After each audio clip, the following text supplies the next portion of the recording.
ஐந்து கரத்தனை ஆனை முகத்தினை இந்தின் இளம்பிறை போலும் ஈற்றனை நந்தி மகந்தனை ஞான கொழுந்தினை புந்தியில் வைத்தடி போற்றுகின்றேனே. வணக்கம். நம்ம ஜோதிட சொந்தங்கள் எல்லாருக்கும் வணக்கம். ஜாதகத்தை பற்றி தெரியாத வரைக்கும் ஒரு பிரச்சனையும் இல்லை.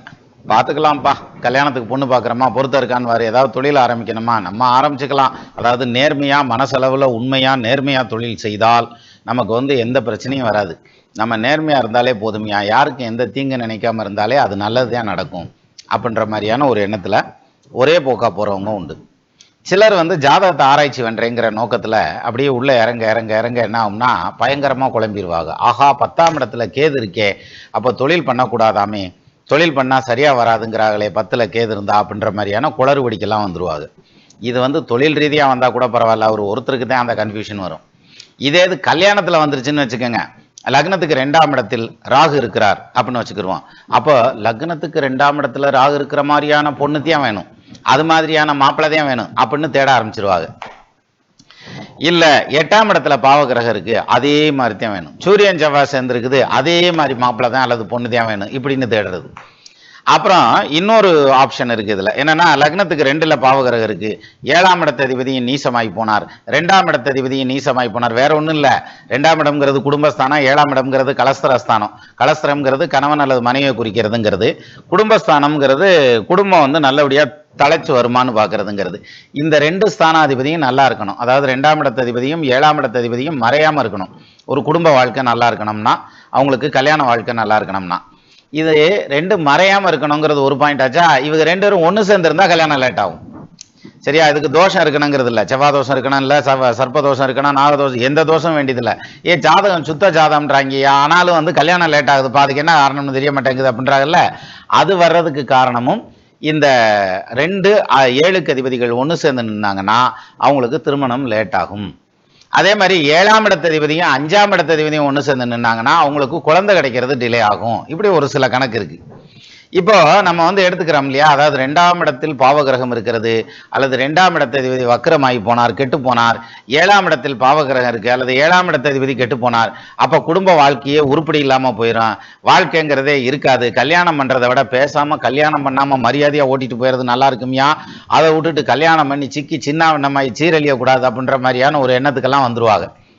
அப்போ இது நம்ம சுயமாக எடுக்கிற முடிவு. ரைட்டு, இவ்வளவு சீப்பட்டு சின்னப்படுறதுக்கு பேசாமல் கல்யாணம் பண்ணாமல் சந்தோஷமாக ஓட்டிட்டு போயிடலாம்டா, முரட்டு சிங்கிளாக கடைசி வரைக்கும் இருந்துட்டு போயிடலாம்டாங்கிற மாதிரியான எண்ணத்துல எல்லாம் சிலர் இருப்பாங்க.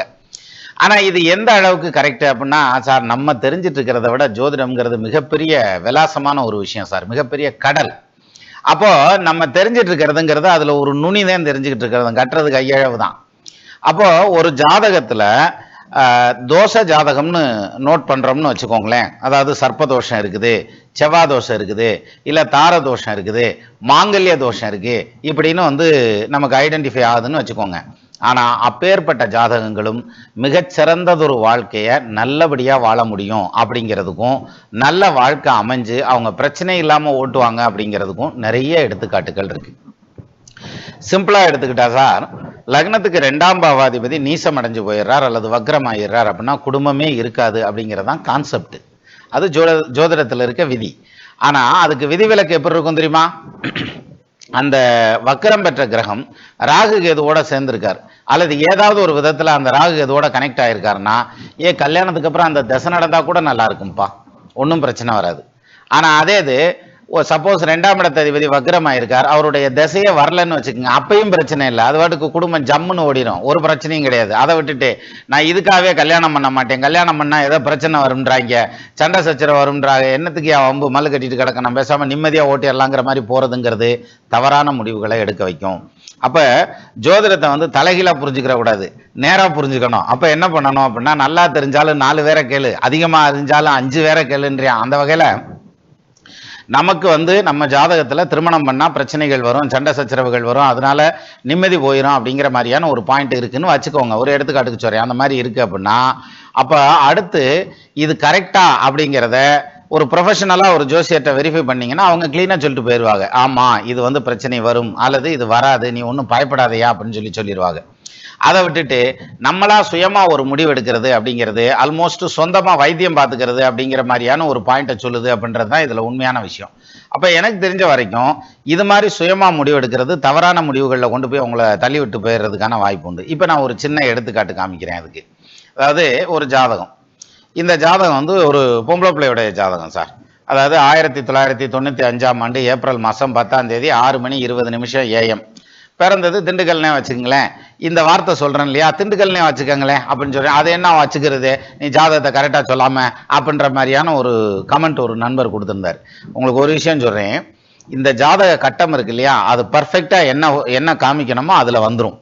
ஆனா ஊரை மட்டும் ஏன் மாத்தி போடுறோம், பேரை சொல்றது இல்லை இல்லையா, ஆனா பொண்ணாங்கிறது தானே சொல்றோம், பேரை சொல்றது இல்லை, ஊரை மாத்தி போடுறோம் அப்படின்னா எந்த விதத்திலையும் இந்த ஜாதகம் வந்து ஐடென்டிஃபை பண்ணக்கூடாது மற்றவங்களுக்கு அப்படிங்கிற மாதிரியான ஒரு பாயிண்ட்ல தான். ஏன்னா இதே மாதிரியான பல ஜாதகங்கள் இருக்கிறதுக்கு சான்சஸ் உண்டு. அதனால திண்டுக்கல்னு போட்டுட்டோம்னாக்க கன்ஃபியூஷனே இல்லை, ஏன்னா நான் திண்டுக்கல்ல தானே இருக்கேன், அதனால இங்க இந்த நம்ம ஊரே போட்டுக்கிட்டோம்னாக்கும் ஒரு ப்ராப்ளம் வராது அப்படிங்கிறதுக்காக தான் அந்த ஊருக்காக அந்த லக்னத்தை எல்லாம் அட்ஜஸ்ட் பண்ணி போட்டு கரெக்டான ஜாதகத்தை எடுத்துக்கிறோம். அப்படித்தானே தவிர மற்றபடி வந்து இப்படி வச்சுக்கலாமே அப்படிங்கிறது வந்து ஒரு உத்தேசமா சொல்றது கிடையாது. இந்த ஜாதகம் அக்யூரேட்டான ஜாதகம், ஈவன் ஊர் பேர் ஒரே மாதிரி வந்தாலும் சரி. இப்போ அதை விட்டுருங்க, இதுக்கு வருவோம். இது 1995 ஏப்ரல் மாதம் 10ஆம் தேதி 6:20 AM சார். இது பொம்பளை பிள்ளை ஜாதகம் சார். இந்த ஜாதகத்தில் வந்து லக்னத்துக்கு 2ஆம் இடமும் 7ஆம் இடமும், அதாவது திருமண வாழ்க்கைக்கு ஆத்தானே வாக்கணும். அப்ப 2ஆம் இடம் யாருப்பா அப்படின்னாக்க 2ஆம் இடம்ங்கிறது வந்து செவ்வாயுடைய வீடு. அவர் என்ன பண்றாரு, அவர் நீசமாயிட்டார். யாரு, செவ்வாய் நீசமாயிட்டாரு சார். சரி, 2ஆம் இடத்துல கேது உட்காந்துருக்காரு, கேதை போல கெடுப்பான் இல்லைன்னு வேணல, அப்ப கேது உட்காந்துருக்காரு. லக்னத்துக்கு 7ஆம் இடத்த அதிபதி யாரு, புதன். அவர் நீசமாயிட்டாரு, லக்னத்துலதான் உட்காந்துருக்காரு, ஆனா நீசமா போனாரு ஐயா அப்படின்ற மாதிரியா நம்ம இப்ப. அப்ப 2க்கு அதிபதியும் நீசம், 7க்கு அதிபதியும் நீசம், 2ஆம் இடத்துலையும் கேது, மாங்கல்ய ஸ்தானமான 8ஆம் இடத்துலையும் ராகு உட்காந்துருக்காரு. அந்த ராகுவை செவ்வாயும் பார்க்கிறார். ஸோ கடுமையான தோஷம் இருக்கு இல்ல. அதாவது 8ல் ராகு இருக்கிறது மாங்கல்ய தோஷம் அல்லது தாரதோஷம், 2ல் கேது இருக்கிறதுங்கிறது தாரதோஷம், 2க்கு அதிபதி செவ்வாய் நீசமாய் நிற்கிறதுங்கிறது தாரதோஷம், அதே மாதிரி 7ஆம் பாவாதிபதி நீசமாய் நிற்கிறதுங்கிறது தோஷம். இப்போ இத்தனை தோஷத்துக்கு மத்தியில் இந்த ஜாதகிக்கு குடும்ப வாழ்க்கை எப்படி இருக்கும் அப்படின்னு கேட்டால் நம்ம என்ன சொல்லணும், அது உருப்படாது, நீ ஒன்றும் கவலைப்படாத, கல்யாணமும் வேணாம், ஒரு கழுதையும் வேணாம், கடைசி வரைக்கும் சந்தோஷமாக சம்பாரிச்சு நிம்மதியாக இருந்துட்டு போய் சேர்ந்துடுறா, அதை விட்டுட்டு நீ கல்யாணம் பண்ணி சீரழிஞ்சிடாத அப்படின்ற மாதிரியான யோசனை தான் வரும். என்ன காரணம், ஓ ஜாதகம் அப்படி இருக்கியா, நீ வாங்கிட்டு வந்த கர்மா அப்படியா அப்படின்ற மாதிரியான யோசனை இருக்கு. ஆனால் அப்படி கிடையாது சார், அப்படி கிடையாது சார். என்ன காரணம் தெரியுமா, அதாவது லக்னத்து இந்த ஜாதகத்துக்கு திருமணம் முடிஞ்சு சந்தோஷமான குடும்ப வாழ்க்கை. இன்னும் சொல்லணும்னா இந்த ஜாதகி வந்து ஒரு மருத்துவர், அதே மாதிரி இன்னொரு மருத்துவரை கல்யாணம் பண்ணி பிரமாதமான குடும்பம் ஓடுது. இன்னும் சொல்லணும்னா வெளிநாட்டில் ஓடுது. சரியா, அப்போ பிரச்சனை இல்லாமல் போகக்கூடிய ஒரு அமைப்பு அப்படின்றது இந்த ஜாதகத்தில் உண்டு. எப்படி உண்டு, அது வேற ஒன்றும் இல்லை, லக்கணம் அநேகமாக மாறி இருக்கும்யா. ஒருவேளை மீன லக்னமா போடுறதுக்கு கும்ப லக்னமா இருக்கேன், நீ நல்லா கணக்கு பார்த்துக்க, விவரம் புரியாம பேசாத. இல்லாட்டினாக்க மேஷ லக்னமா வந்திருக்கேன், ஏன்னா ரேவதி நட்சத்திரம் 4ஆம் பாதத்துல தான் லக்னம் உட்காந்துருக்கு 27 டிகிரி 37 மினிட்ல. அதனால 3 டிகிரி 2 சிலுவானம் தானே பிரச்சனை, 2:23 தானே பிரச்சனை. அதனால அந்த 2:23 டிகிரி மாறி கூட மேஷத்துல லக்னம் விழுந்திருக்கலாம் அப்படின்னு சொல்லி நம்ம மனசை தேத்திக்கலாம். சரியா, ஆனா விஷயம் அப்படி இல்லை. என்ன காரணம், இந்த ஜாதகம் கரெக்டான ஜாதகம் தான். ஈவன் மேனுவலாக கணிச்சாலும் சரி, கம்ப்யூட்டரை போட்டாலும் சரி, அல்லது நீங்கள் திருக்கணியத்தில் கணிச்சாலும் வாக்கியத்தில் கணிச்சு எதில் வேணாலும் கணிச்சுக்கோங்க சார். சார் எதில் கணிச்சாலும் லக்னம் மாறாது. நல்லா பாருங்க, என்ன திருக்கணிதமாக இருந்தாலும் வாக்கியமாக இருந்தாலும் லக்னம் மாறாது. ஆனால் நட்சத்திரத்தில் முன்ன பின்ன இழுத்துட்டு திரிவாங்க, இல்லாட்டி தசாவுத்தில் இழுத்துட்டு திரிவாங்க. ஆனால் விஷயம் என்னன்னா இந்த ஜாதகம் கரெக்டு தான். அப்ப எப்படி வந்து இந்த ஜாதகத்துக்கு அருமையான குடும்ப வாழ்க்கை அல்லது அமைதியான குடும்ப வாழ்க்கை, ஏன் இம்புட்டு தோசை இருக்குன்றீங்க சார், சொல்லுவோம் இல்லையா, அங்கே 2ல் கேது இருக்கா, 2ல் கேது இருக்கிற மாதிரி இல்ல லக்கணத்துல கேது இருக்க மாதிரி 8ல் கேது இருக்கிற மாதிரியான ஜாதகமா கொண்டு வந்த என்னத்தையும் உனக்கு சேரும், இல்லாட்டினா சேராதா அப்படின்ற மாதிரியான யோசனையில இருப்போம். அப்படி கிடையாது. நீங்க எத்தனாம் இடத்துல, 13ஆம் இடத்துல கூட இருக்கட்டும், கேது இருக்கட்டும், ராகு இருக்கட்டும், என்ன வேணாலும் இருக்கட்டும், ஆனா வந்து நடக்கிற தசாபுத்தி தான் அதை டிசைட் பண்ணும், இந்த குடும்பம் உருப்படும் உருப்படி இல்லாம போயிருங்கிறது. இப்ப பாருங்க, இதுல விவரம் பாருங்க, இதுல எத்தனை விதிவிலக்குகள் வந்து உட்காந்துருக்குங்கிறத மட்டும் பாருங்களேன். அதாவது முதல் பாயிண்ட் எடுத்துக்கிறோம், லக்னத்துக்கு 2ஆம் பாவாதிபதி யாரு, குடும்பஸ்தானாதிபதி செவ்வாயா, அந்த செவ்வாய் நீசமாயிட்டாரா, அந்த இடத்துல சந்திரன் ஆட்சி ஆகிறாரா, இது சந்திர மங்கள யோகம். மங்களன்னா செவ்வாய், அப்ப சந்திரனும் செவ்வாயும் சேர்ந்திருக்கிறது சந்திர மங்கள யோகம். அப்போ இதுல வந்து மாங்கல்ய பலம் ஸ்ட்ராங்கா உண்டு. நீசன் என்ற ராசிநாதன் ஆட்சி உச்சமாக நீச்சமங்க ராஜயோகம்னு சொல்றான். அப்ப நீசம் பெற்ற செவ்வாய் உட்கார்ந்துருக்க ஸ்தானாதிபதி யாரு? சந்திரன். அவர் ஆட்சியா நிக்கிறாரா? அப்ப இது நீச்சமங்க ராஜயோகத்துல நிக்கிறார். அப்ப 2ஆம் இடத்ததிபதியான செவ்வாய் பிரமாதமான பொசிஷன்ல உட்கார்ந்துருக்கார். அவரால் பிரச்சனைகள் வராது.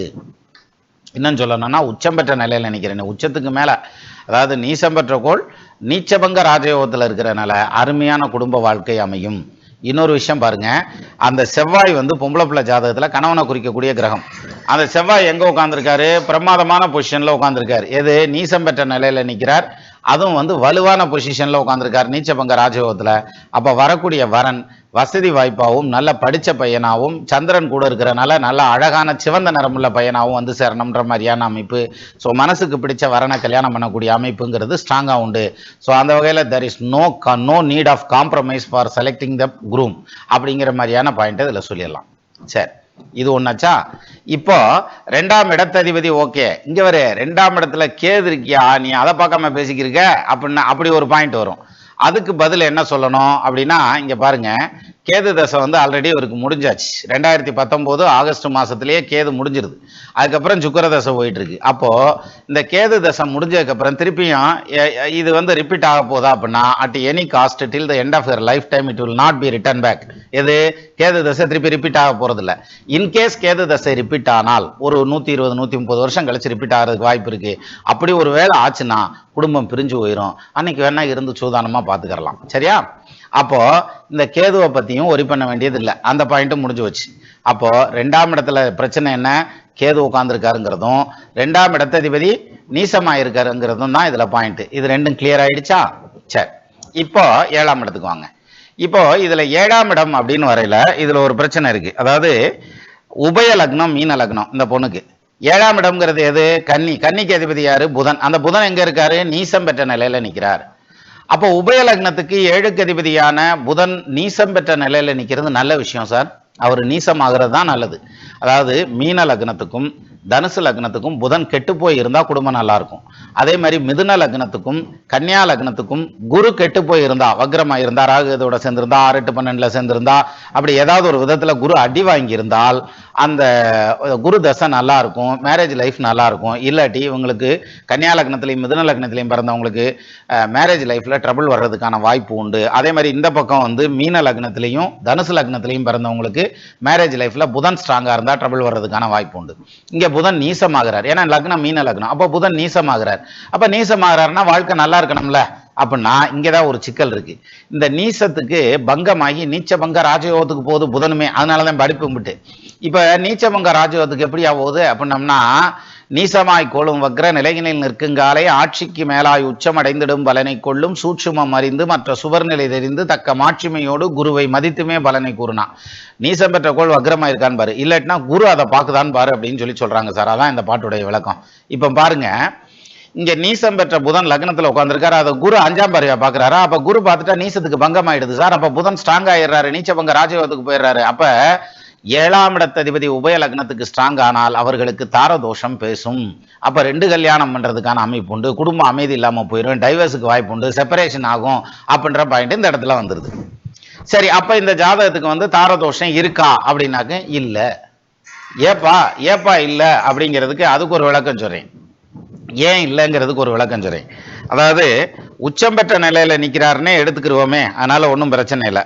உச்சம் பெற்ற நிலையில நின்னா கூட எது இந்த புதன் வந்து உச்சம் பெற்ற நிலையில நின்னா கூட அந்த தார தோஷம் பேசணும்னா அந்த ஜாதகத்துக்கு புதன் தசை நடக்கணும். அப்பதான் அந்த தார தோஷம் பேசும். இப்ப பாருங்க, புதன் தசை எப்போ முடிஞ்சு? 2012 முடிஞ்சு வச்சு புதன் தசை. அதுக்கப்புறம் புதன் தசையை பத்தி பேசுறதுக்கு ஏதாவது இருக்கா? ஒன்றும் கிடையாது.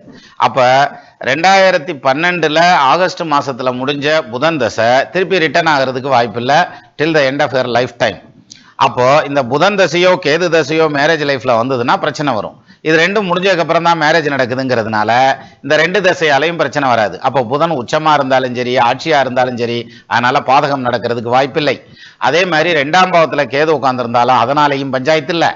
அதே மாதிரி செவ்வாய் நீசம் பெற்ற நிலையில நிக்கிறதுங்கிறதுனாலையும் இதுல வந்து பிரச்சனை வர்றதுக்கான வாய்ப்பு இல்லை. இது மாதிரியான பாயிண்ட்டை ஸ்ட்ராங்கா எடுத்துக்கலாம். இப்போ இதுக்கு அடுத்த பாயிண்ட் போலாம். அதாவது ராகு தசை வரும்ல அப்படின்னா, ராகு தசை 2062ஆம் ஆண்டு வருது. 2062 அப்படின்னு வரையில கிட்டத்தட்ட இவங்கெல்லாம் வாழ்ந்து முடிச்சிருப்பாங்க சார். என்ன வயசாகும்? அப்போ வந்து 67 வயசு முடிஞ்சு 68 வயசு ஆகும். அப்ப தாரதோஷம் வேலை செஞ்சு நான் இன்னொரு கல்யாணம் 69 வயசுல பண்ணிக்கிறேன்னு போக மாட்டாங்க. அதுக்கு பதிலாக ஹெல்த் வைஸா டிஸ்டர்ப் பண்ணும். அது வேற செக்மெண்ட், அதை பார்த்துக்கலாம். ஆனா 67 வயசுல மறுகல்யாணம் நடக்கிறதுக்கு வாய்ப்பு இல்லை. அது கரெக்ட் தானே? அப்ப ராகு வந்தாலும் பிரச்சனை இல்லை.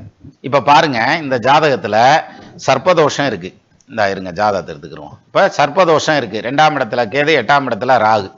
செவ்வாய் நீசமா போனார், குடும்பஸ்தானாதிபதி. கலஸ்தர ஸ்தானாதிபதி நீசமானாரு. நீசமாகிறது தப்பு தான், அது நான் ரைட்டு தான் எடுத்துக்கிட்டா கூட ஒரு உச்சமாகிறார், நீச்சபங்க ராஜயோகத்துக்கு போறார். அப்ப பாருங்க, ஒரு தோஷமும் தோஷம் இல்லாத நிலையும் மறுபடியும் தோஷமும் அப்புறம் மறுபடியும் தோஷம் இல்லாத நிலை, இந்த மாதிரியான பொசிஷன்ல இது மாத்தி மாத்தி மாத்தி மாத்தி வருது. சரியா? அப்போ இந்த மாதிரியான ஒரு காம்பினேஷன் இருக்கல. இப்ப ஜஸ்ட் ஜென்ரலா இந்த ஜாதகத்தை பார்த்தா என்ன சொல்லுவான்? இங்க பாரு, 2ல கேது இருக்கு, 8ல ராகு இருக்கு, செவ்வாய் நீசமானார், புதன் நீசமாயிட்டார், ஒன்னும் சரி வராதியா, இது ஒன்றும் உருப்படி இல்லாத ஜாதகம்யா, வேணாம்யா அப்படின்ற மாதிரியான யோசனையில நம்ம இறங்கிடக்கூடாது. இன்னொரு விஷயம் தெரியுமா? லக்னத்தை குரு பார்க்கிறார், ராசியை குரு பார்க்கிறார். சார் ராசியை லக்னத்தையும் 2ல எதையாவது ஒன்றை குரு பார்த்தா கூட போதும் சார், அவன் வாழ்க்கை நல்லா இருக்கும். உறைந்திட பிறனில் வீட்டை உத்தமர் குருவே வார்க்கில் அறைந்திட ஜென்மமேனும் அங்கனம் குருவே நோக்கில் நிறைவெறும் ஆயுளோடு நேர்வர திருவினோடு வரைநிகழ் நிலத்தினோடு சென்னல் சேர் பூமியோடு சித்திரம் மாடகூடம் உன்னத வாகனங்களோடு உயர்வர வாழ்வான் முனியா, நான் நல்லபடியா பிழைப்பான்னு சொல்லுன்னு சொல்லி சொல்றான். சரியா? அப்போ ஒரு ஜாதகத்துல, பொம்பளை பிள்ளையோட ஜாதகத்துல நீங்க வந்து நம்ம பராசரர் மெத்தடையே விட்டுருங்க. ஐயா நான் நாடி ஜோதிடத்தின்படி தான் பார்ப்பேன் அப்படின்னு வச்சுக்கிருவோமே, லக்னமே இல்லாம பார்ப்போம் யா நாங்க அப்படின்ற மாதிரியான ஒரு பாயிண்ட்ல ஒரு செட்டு இல்லையா? அப்படி ஒரு பிரான்ச் இருக்கு ஜோசியத்துல. நீங்க அப்படியே கூட எடுத்துக்கோங்க. இங்க வந்து செவ்வாய் வந்து கணவனை குறிக்கக்கூடிய கிரகம், அவர் நீசமா இருக்கார்.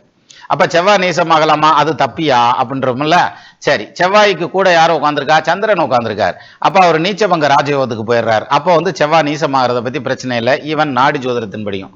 அப்ப அதுக்கு அடுத்த ஸ்டெப் எங்க போவீங்க? 5ஆம் இடத்துக்கும் 9ஆம் இடத்துக்கும் போவீங்க. அப்ப செவ்வாய்க்கு 5ஆம் இடத்துல யாரும் உட்காந்துருக்கா? குரு உட்காந்துருக்கா. அப்ப குரு மங்கள யோகமும் வந்துருது, குரு சந்திர யோகமும் வந்துருது, சந்திர மங்கள யோகமும் வந்துருது. ஸோ இந்த பாயிண்ட்லையும் யோக பாக்கியம் பேச. அதுக்கு 5ஆம் இடத்துல யார் இருக்கா? அதாவது செவ்வாய்க்கு 9ஆம் இடத்துல புதனும் சூரியனும் நிற்கிறாங்க. அப்போ படித்த வரன், கௌரவமான வரன், மரியாதையான வரன், சொசைட்டியில் அந்தஸ்துள்ள ஒரு வரன் வந்து சேரணுன்ற மாதிரியான அமைப்பு வந்துடுது. நீங்கள் இப்படி எடுத்துக்கிட்டாலும் சரியாக வரும்.